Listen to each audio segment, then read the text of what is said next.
낭낭님들 안녕하세요. 예, 오늘은 사도행전을 조금 진도를 많이 나가려고 해요.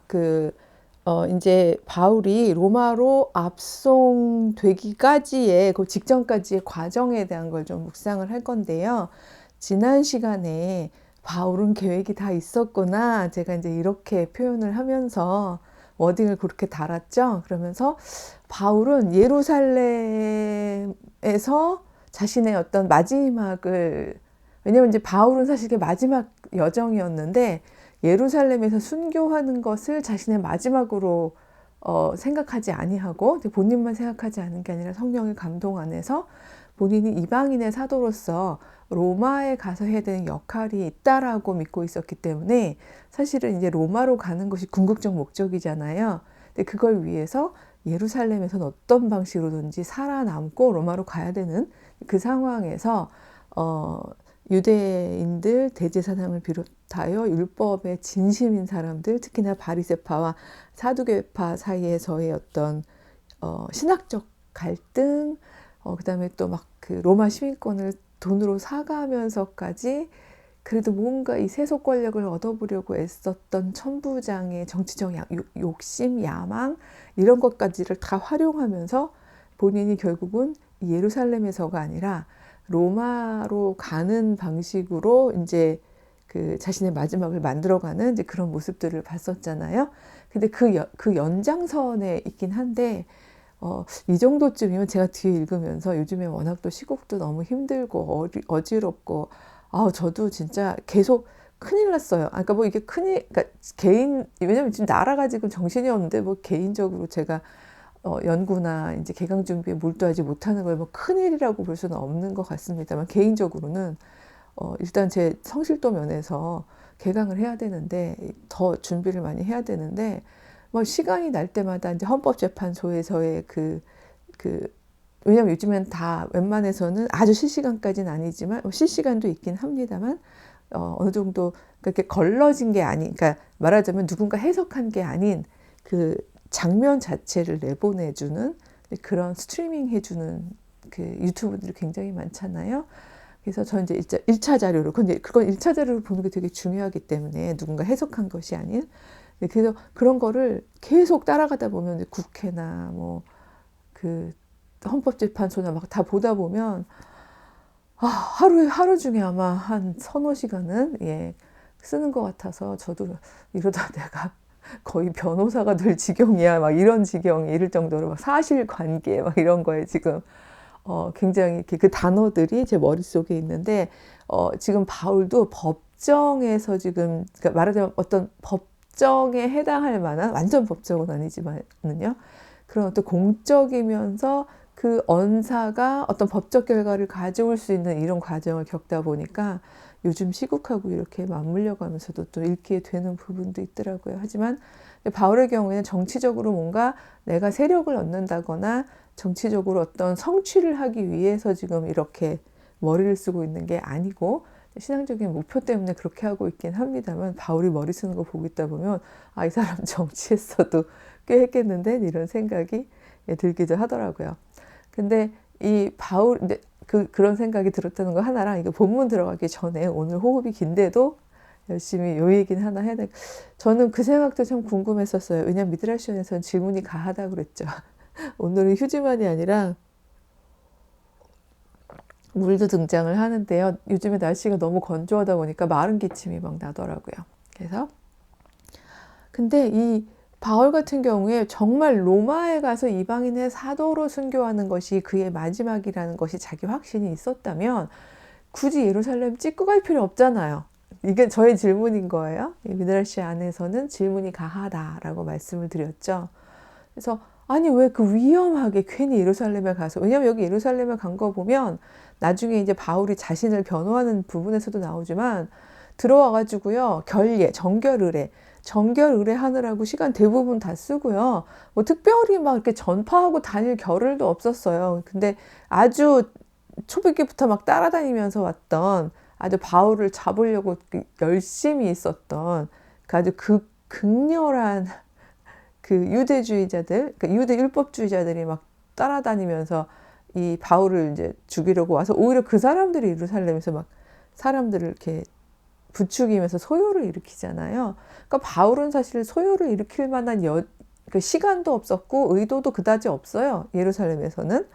근데 그럴 거면서 예루살렘에 왜 굳이 저렇게 방점을 찍고 위험도가 있는 행동을 했을까에 대해서 저는 어저께 지난주에 살짝 말씀을 드렸습니다만 너희가 아니야. 내가 발작 버튼이란 말로 말씀을 드렸었죠. 그러니까 너희가 이 복음을 듣지 못하기 때문에 이 복음은 이방인에게로 흘러가 라는 이야기를 한 것은 바울은 놀리려고 했다기보다는 내가 이게 이렇게 저거 사라질까봐 한 번씩 써보려고 그래요. 저는 가능성의 씨앗, 가능성이라는 씨앗을 이제 심었다라는 생각이 들어요. 이거는 물론 저는 절대로 세대주의적인 입장에서 얘기하는 건 아니에요.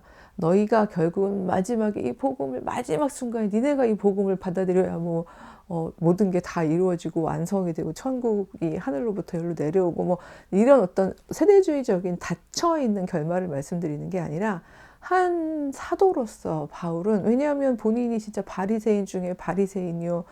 그 율법의 정수가 무엇인지를 끊임없이 기도하고 추구하고 공부하면서 여기까지 오면서 그 정점으로서 예수 그리스도를 받아들인 사람인데 이걸 너희도 알았으면 좋겠어 라는 그 마음에서 사실은 그 말이 제가 컨텐츠가 아니라 자신의 그 신앙, 그러니까 자신의 생애사에서 예수를 만난 이야기들과 그쵸? 그리고 이 복음이 너희들이 거부했기 때문에 이방인에게로 나가게 하는 데에 있어 자기가 부르심을 받은 그 이야기를 함으로써 표면적으로는 발작 버튼을 눌렀지만 사실은 저는 deep down 이 속에는 가능성의 씨앗을 심었다고 생각해요. 저 바리새인 중에 바리새인이요. 가말리알 문화에서 저렇게까지 장래가 촉망되던 청년이 어떻게 저런 방식으로 술 취한 것도 아니고 미친 것도 아니고 그렇다고 횡설수설하는 것도 아니고 저렇게 한결같이 꼿꼿하게 저렇게 자신의 앞으로의 향방에 대해서 저렇게 전하며 다시 심지어 우리에 대해서 저렇게까지 우리가 화날 걸 알면서도 저 입장을 철회하지 않고 저렇게 할까? 그 중에 한 사람이라도 마치 스데반이 돌 맞아 죽을 때에 바울이 그때는 안 그랬으나 그가 뒤에 회심하는데 그 장면이 어떤 역할을 했을 수 있듯이 사실은 이스라엘을 향한 사랑, 예루살렘에 대한 가능성에 대한 기대, 저는 이런 게 있었기 때문에 거기를 들렸다 오는 이 지난함을 겪었다고 생각해요. 그렇지 않으면 그냥 로마로 가면 되잖아요, 솔직히. 왜냐하면 그 소아시아 전도하다가 굳이 예루살렘 갔다가 이렇게 로마로 압송을 하느니 거리상으로 봐도 이렇게 가는 게 훨씬 낫잖아요. 저는 이제 그런 생각을 좀 혼자 이제 해보게 됩니다. 그래서 그 어려움을 겪으면서 로마로 가게 되는 과정이 23장 이제 쭉 있는데 12절부터 저희가 오늘은 진도상 읽어야 되고요. 23장 12절부터 시작해서 24, 25, 26장까지를 아주 중요한 사건들을 놓고서 혹은 중요한 포인트들을 놓고서 한번 이야기를 해보려고 합니다. 지금 일단 23장에서는요, 처음 공회를 통해서, 바울이 자신이, 지난주 얘기예요, 어떤 것 때문에 지금 이렇게 불려나와서 힘들게, 잘잘못을 따지게 되는지를 세 집단을 이렇게 흔들면서, 이야기를 했던 것, 예, 이제 그게, 있고요. 12절에 가면 날이 셈해. 왜냐하면 이 사람 이제 찢어 죽이려고 막 그러니까 천부장이 로마 시민이잖아. 그리고 마지막에 보호했잖아요. 날이 셈에 유대인들이 12절입니다. 당을 지어 맹세하되, 맹세까지 해요. 바울을 죽이기 전에는 먹지도 아니하고 마시지도 아니하겠나이다. 이 정도면 정말 진심이죠. 예. 예. 제가 할 말이 많은데 갈 길이 멀어서.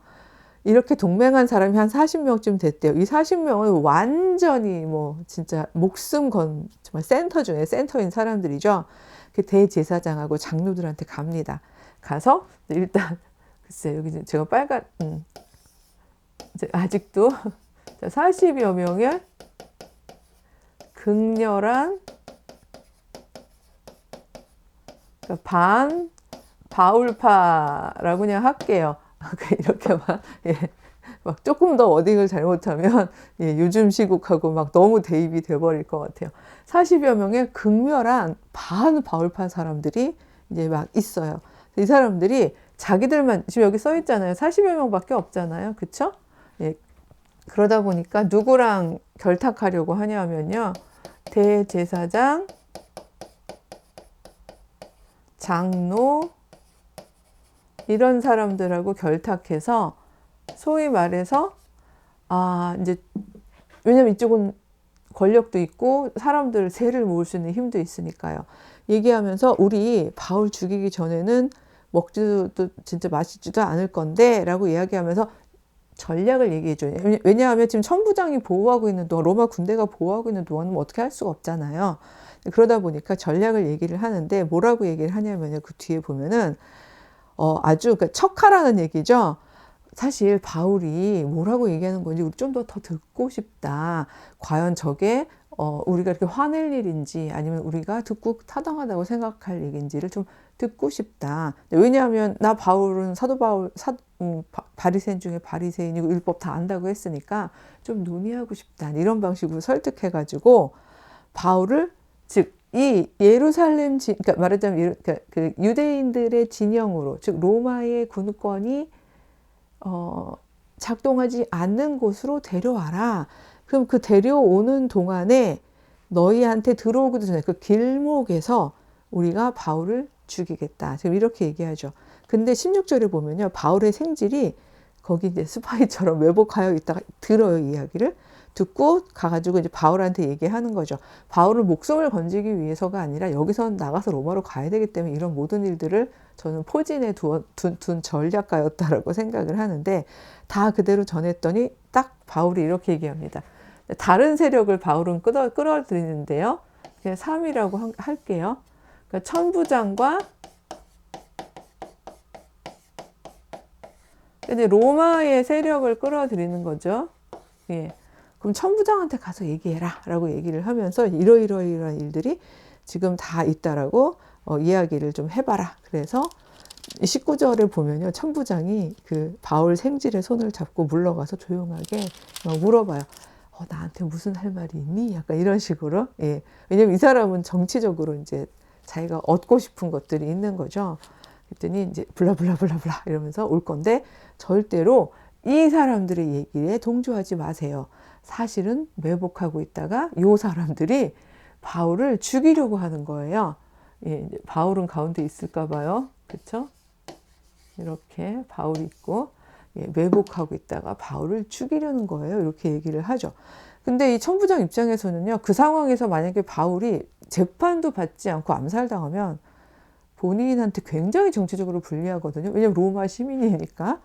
그러다 보니까 막 혼자 고민을 하다가 가이사랴까지, 왜냐면 가이사랴에는요, 누가 있냐 하면, 그게 로마 행정 그 관들이 거기 있을 수 있게 정치적으로 그 가이사랴를 이제 소위 식민, 우리나라 지금 총독부 있는 데 같은 거예요. 그쵸? 예, 그래서 총독부 같은 행정기관이 거기 다 있는 데인데, 그 가이사랴로 이제 바울을 몰래 보낼 생각을 하는 거예요. 왜냐면, 나 로마 시민, 뭐라 그러죠? 보호했어요. 이런 거죠. 그래서 천부장이 있고, 총독이 있어요. 총독. 예. 예, 총독 이름이요. 벨릭스인데 기왕이면 저희 다 쓰진 않더라도 총독에게 이 천부장이 잘 보이고 싶은 거예요. 그래서 보내면서 뭐라 그러냐면요. 27절 보면 아주 이 사람도 얍삽해요. 이 바울이라는 사람이요. 유대인들에게 잡혀서 죽게 된 것을요. 제가 군사를 거느리고 가서 구원하다가 유대인들이 막 뭐로 고발하는지 알려고 막 공회도 했는데 사실 들어보니까 율법의 문제지 이게 정치적으로 뭐 로마법에 의해서 죽을 만한 일도 아니더라고요. 근데 들어보니 사람들이 이 사람을 죽이려고 해요. 차라리 이 사람이 안전하게 그리고 아직까지는 로마 법정에서 시시비비를 가리지 않았기 때문에 당신한테 보내는 게 좋겠어요. 그러면서 얘기를 하면서 군대가 이렇게 호송해가지고 이제 가이사라로 보내죠. 이 총독에게로. 그쵸? 그래서 24절로 벌써 넘어갑니다. 그러니까 제가 이렇게 입이 마르는데도 막 하다가 지난번에 막 콜록콜록콜록콜록을 한참 했어요. 그래서 이제 24절로 가면은요, 아나니아가, 그러니까 대제사장이거든요. 변호사 더둘로와 함께, 예, 그 총독 앞으로 와서 이제 바울을 정식으로 고발을 합니다. 예, 요즘 변호사 얘기만 들어도, 예, 막 저는 거의 지금 막 별의별 게 다 생각이 막 나네요. 할 말 진짜 많은데. 예, 근데 그래가지고, 저 이렇게 이 진도로 나가면 안 되는데 그 할 말로 넘어가느라고 그래 다시 얍 하고 다시 오고요. 네, 그러면서 얘기를 하는데 이 장면이 참 흥미롭습니다. 5절에 보면은요, 24장 5절입니다. 우리가 보니 이 사람은 전염병 같은 자라. 그러니까 막 감염력이 있다는 거죠. 근데 여기서 그래도 아무리 진도가 그래도 이 말은 꼭 하고 싶은 게요. 요즘에 제가 약간 홍보도 할 겸 대화 36.5라는 프로그램을 이제 CBS에서 MC를 하고 있어요. 근데 교수자는 막 35분이든 70분이든 계속 혼자 떠드는 일인데, 그게 교계의 여러 가지 이슈들에 대해서 전문가들이 나오고, 저는 사회를 보는 거라서 요청이 들어왔는데 시간적으로는 좀 많이 힘들었는데, 그래도 욕심이 났던 것은 두 가지에서 욕심이 났던 거죠. 최근의 일들을 팔로우업을 할 수 있겠다. 그 다음에 두 번째는 말하는 연습만 계속 했는데 듣는 연습도 좀 할 수 있겠다. 이런 생각이 들어서 수락해서 하고 있는 이제 프로그램인데, 거기서 신기하게도 되게 이제 오시는 분은 한 번만 오시고 가지만 패널이라든가 전문가들이 저는 거기서 계속 듣는 거잖아요. 근데 놀랍게도 이 매력의 감염이라는 단어가 굉장히 많이 등장을 하더라고요. 이게 무슨 어떤 선교학자가 얘기한 단어래요. 그러다 보니까 이제 공부하신 분들이 계속 나오는 거예요. 현장에 있는 분들조차 기독교가 매력이 없어요. 사람들한테 매력적이지 않아요. 우리가 매력에 감염을 해야 돼. 뭐 이런 식의 이야기들을 굉장히 많이 하시는 걸 들어서 이제 이 키워드가 나왔는데, 여기에 보면 이 사람은 전염병 같은 자라. 전 이 말이 본인들은 고발하기 위해서 얘기했댔지만 사실 우리는 어떻게 보면 나쁜 의미에서가 아니라 좋은 의미에서 전염병 같아야 된다고 생각해요. 그러니까 막 하고 싶어서 그런 게 아니죠. 원래 전염병이란 내가 막 전파하고 싶어서 하는 게 아니라 제가 그 인자를 가지고 돌아다니는 족족 다른 사람한테 옮기는 거잖아요. 저희 안에 복음의 어떤 매력이, 저희가 살아내고 저희가 체화해서 날숨으로 내뿜는 그 복음의 매력이 정말 진짜라면 사람들한테 막 전염이 되는 거죠. 굳이 뭐 예수 믿어요, 불신족, 예수천당 이렇게 안 하더라도. 근데 그런 사람이라는 걸 오히려 그 고발하는 사람들이 얘기를 한 셈이에요. 그래서 유대인을 소욕해 했다. 이 사람 나사렛 이단의 우두머리다. 막 이런 식으로 표현을 했어요. 그게 총독이 바울한테 그럼 너 이제 변론해봐라. 이게 로마식이니까요. 그랬더니 바울의 요점은 뭐였냐 하면요. 나 예루살렘에 예배하러 올라갔고 열 이틀밖에 안 된다.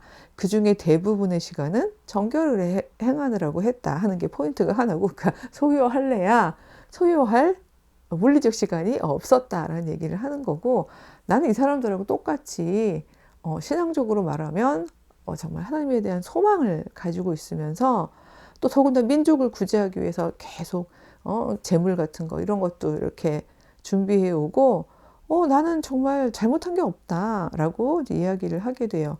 그러니 총독 입장에서는 들어보니까 진짜 천부장이 한 말대로요.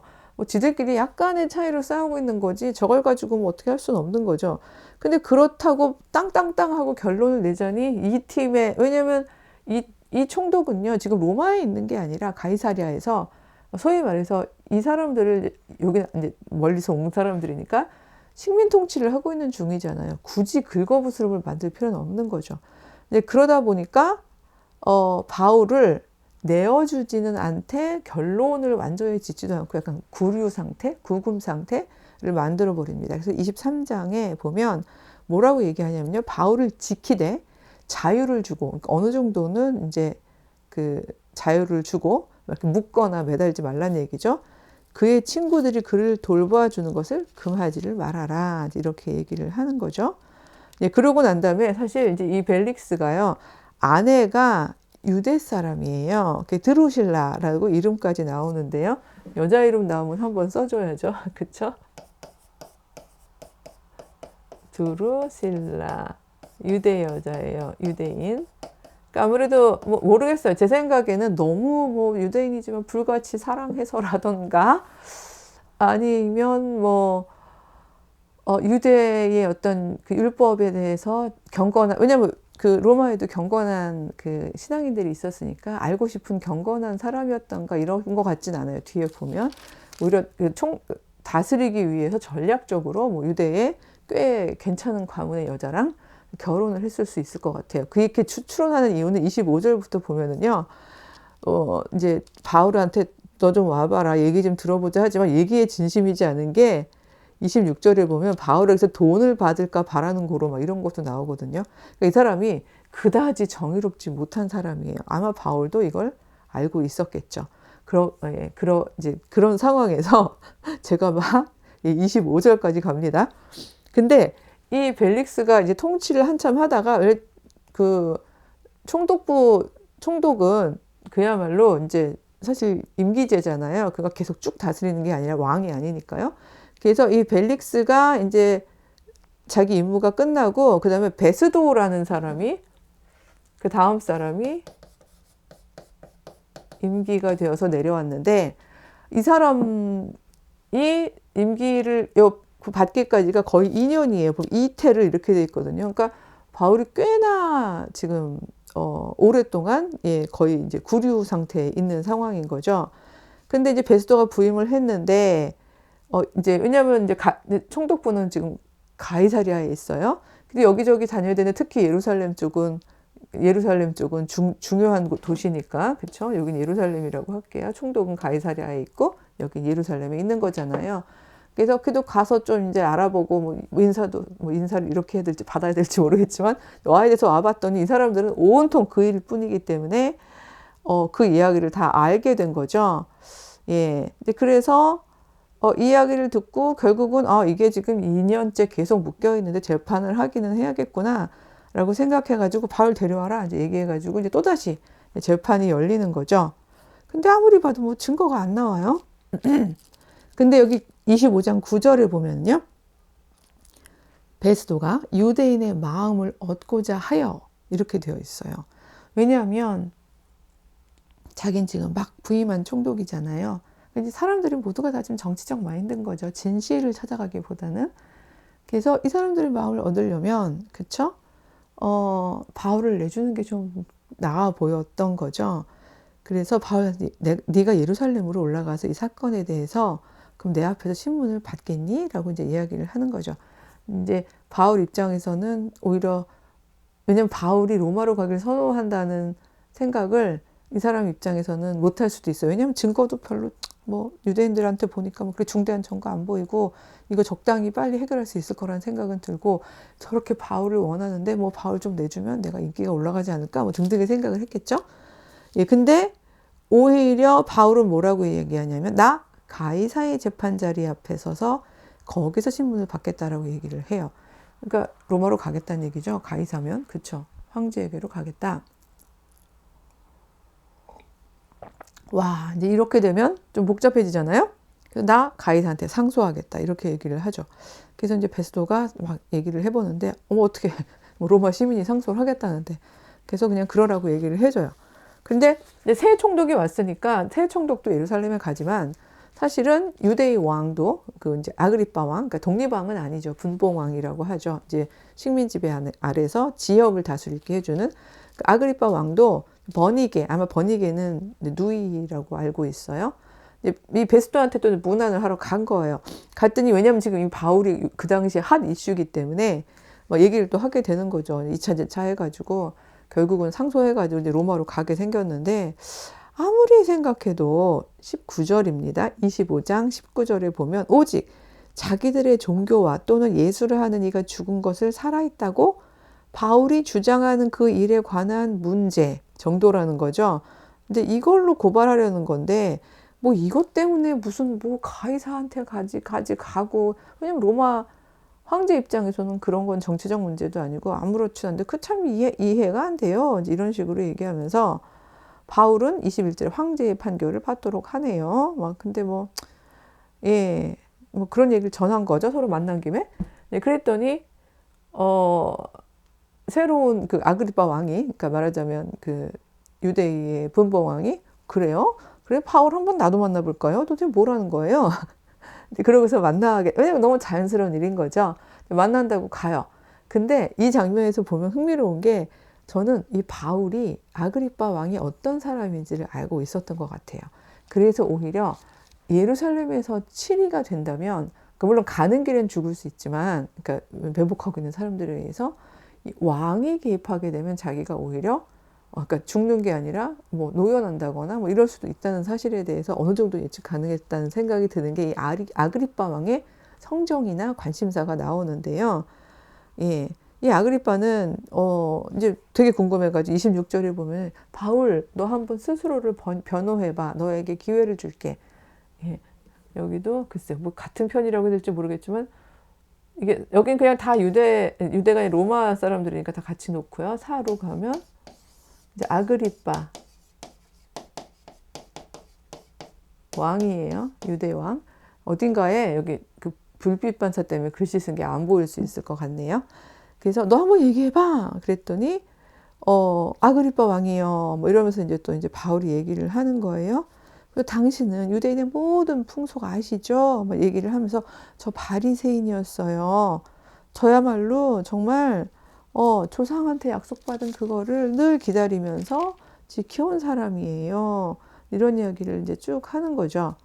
예. 그러면서 근데 뒤에 또 나와요. 전 이게 참 신기한 게 사도행전이라는 같은 하나의 책에 바울이 그러니까 처음은 실시간처럼 바울이 그 이제 회심을 하게 되는 그 장면이 실시간처럼 아주 긴박하게 그려지고 두 번을 통해서 바울의 증언을 통해서 자신이 회심했던 장면이 거의 비슷한 강조점을 가지고 등장을 하거든요. 세 번째 또 나오는 거예요. 제가요 원래 정말 유대인 중에 유대인이었는데 부활하신 예수님을 만나서 그 안에서 이런 복음의 소임을 얻었어요. 이런 얘기를 이제 막 하는 거죠. 근데 그러면서 26장 27절에 보면 뭐라고 얘기하냐면요. 아그리파 왕이요. 당신은 선지자를 믿으시잖아요. 이렇게 얘기를 해요. 사실이거든요.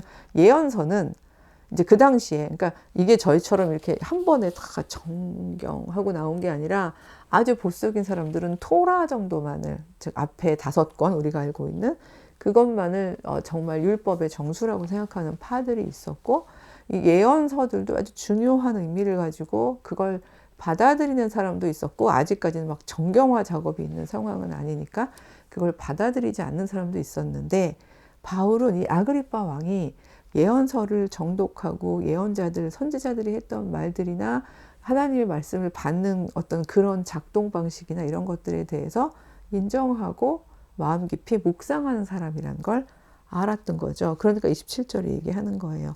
선지자를 믿으시잖아요. 저 믿는 줄 알고 있거든요. 이렇게 얘기하죠. 예.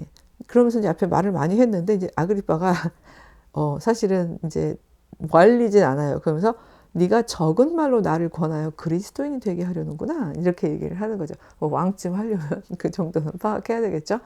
예. 근데 그러면서 오히려 이게 중요한데요. 이 아그리파가 쭉 들어봤거든요. 바울의 자신을 변로하는 말을 32절에 이렇게 총독에게 얘기하는 거예요. 와, 이 사람이 만일 가이사에게 상소하지 아니하였더라면 석방될 수도 있을 뻔하였다. 이렇게 얘기합니다. 여기까지가 오늘의 성서 묵상인데요. 저는 이 부분까지도 바울은 봤을 거라는 생각이 들어요. 아그리파가 어떤 사람인지를 여기서 논쟁을 보니까 알고 있는 거예요. 왕이시여, 당신은 예언서를 즐겨 읽으시죠? 선지자들이, 그러니까 하나님께서 선지자들에게 어떻게 말씀하셨는지도 당신은 알고 계시죠? 하물며 그 하나님께서 예수를 부활시키시고 부활하신 예수께서 나에게 소명을 주신다는 이런 이야기가 낯선가요? 이런 식으로 얘기를 하는 거거든요.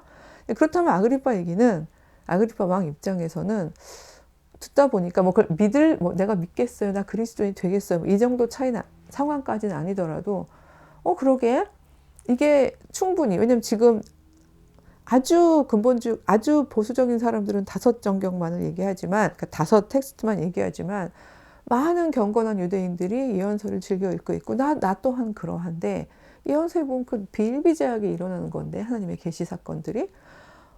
근데 그거를 선지자에게 명하는, 그리고 그에게만 주는 사명들, 이런 것들 너무나 자명한 건데, 그게 큰 문제가 되겠으며, 그걸로 논쟁하는 걸로 지금 예루살렘에서 사람들이 죽고 죽임을 당하지 않는데 자유롭게 서로 논쟁하고 있는데, 이 사람이 이게 매일 일이 아니겠다라는 생각을 이 왕이 하게 된 거죠. 근데 왕의 입장에서 오히려 안타까운 거예요. 아이고, 가이사한테 항소만 안 했으면 내가 풀어줬을 텐데 라고 생각하면서 이제 안타까워하지만, 바울은 사실은 그렇게 될까 봐, 그쵸? 그렇게 된다면 바울은 아마 예루살렘에서 풀려나서 어딘가 이동하다가, 이 사람들 얼마나 극렬해요. 그쵸? 이 사람들한테 어떤 방식으로 쥐도 새도 모르게 죽임을 당할 수도 있는 그런 상황이 되겠죠. 근데 이 사람들한테 죽임을 당하는 게 두려워서가 아니라 바울에겐 소명이 있기 때문에, 사명이 있기 때문에 그 사명을 이루기 전까지는 자신은 최소한 살아남아야 하기 때문에 그가 쓸 수 있는 모든 지략과 지혜와 또 기도와 간구를 통해서 이 모든 세팅에서 정말 최선을 다했던 것 같아요. 그래서 저도 예수님께서 요즘 같은 시절에, 예수님의 시절도 이랬던 거예요. 지금 보니까 예수님 바울 시절이나 지금 우리 시절이나 만만치 않구나, 이렇게들 저희가 생각이 드는데요. 비둘기처럼 순결한 것만으로는 그 순결함에 담고 있는 그 메시지나 나의 삶의 방향성이나 태도나 이런 것들을 지킬 수 없다. 그쵸? 뱀처럼 지혜로워야 한다. 라고 이야기하신 부분이 무슨 뜻인지를 좀 알 것 같기도 해요. 이것은 세상의 권력을 얻기 위한 지혜도 아니고 기술도 아니고 권모술수도 아닌 거죠. 이 지혜란 바로 내가 분명히 뚜렷하게 가지고 있는 목표, 이 목표는 나의 어떤 상승을 위한 목표가 아니라 하나님의 나라가 이 땅에 정말 충만하게 이루어지는 그 거룩한 목표를 놓고서 내가 할 수 있는 역량이 무엇인지를 아는 게 중요하고, 이것을 위해서 지금 내가 현재 내 위치에서 할 수 있는 일들을 해 나가기 위해서 어떤 방식으로 상호소통도 하고, 그쵸?